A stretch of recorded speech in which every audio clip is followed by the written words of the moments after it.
Olá, caríssimo telespectador da Rede Século XXI, obrigado pela sua audiência. Cá estamos para dar continuidade à nossa catequese sobre o 9º mandamento da Lei de Deus, não cobiçar a mulher do próximo. Programa sob a responsabilidade do Ordinariado Militar do Brasil. No programa anterior vimos uma citação de Romanos capítulo 7, São Paulo descrevendo o drama que existe no homem depois do pecado. Conheço o bem que quero, faço o mal que não quero. Os desejos do espírito que se opõem aos desejos da carne. Desejar o bem está ao meu alcance, mas praticá-lo não. E eu não consigo evitar o mal que eu detesto e não consigo fazer a vontade de Deus que eu tanto desejo. Quem me libertará deste corpo de morte? Pois bem, é a oposição, depois do pecado, entre espírito e carne, o drama que temos que considerar para compreendermos o sentido de cobiça, de que trata o 9º e de que trata o 10º mandamento da Lei de Deus. No caso, no nosso diapasão atual, não cobiçar a mulher do próximo. Parágrafo 25:16 do Catecismo da Igreja Católica, primeira parte, a oposição entre o espírito e a carne. Vamos ao texto. No homem, porque é um ser integrado de espírito e corpo, já existe uma certa tensão. Trava-se nele uma certa luta de tendências entre o espírito e a carne. Mas esta luta, de fato, faz parte da herança do pecado. É uma consequência dele e, ao mesmo tempo, uma sua confirmação.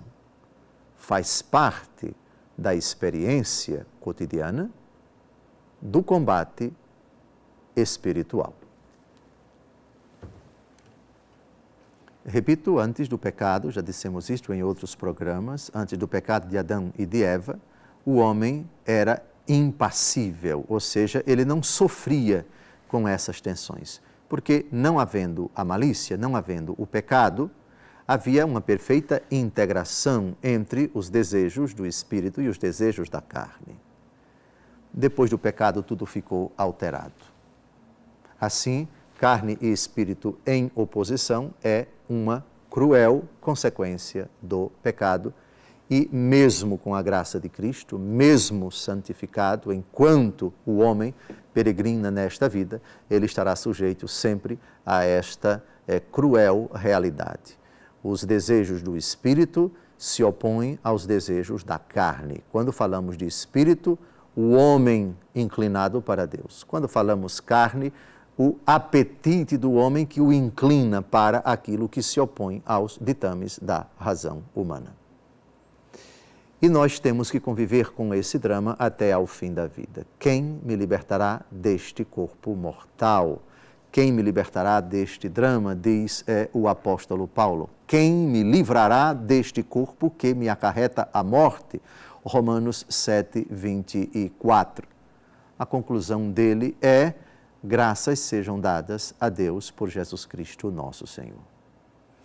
Assim, a questão da concupiscência desregrada para o apetite sexual desregrado é consequência do pecado, é uma inclinação contra a qual a natureza humana, seja homem, seja mulher, não importa a idade, ele é chamado a enfrentar com a graça de Cristo, com a força dos méritos de sua paixão, sabendo que é perfeitamente possível, não com o esforço do homem. Não sou capaz de efetuá-lo, diz São Paulo, o querer o bem está em mim, mas não sou capaz de efetuá-lo, diz o versículo 18 de Romanos 7.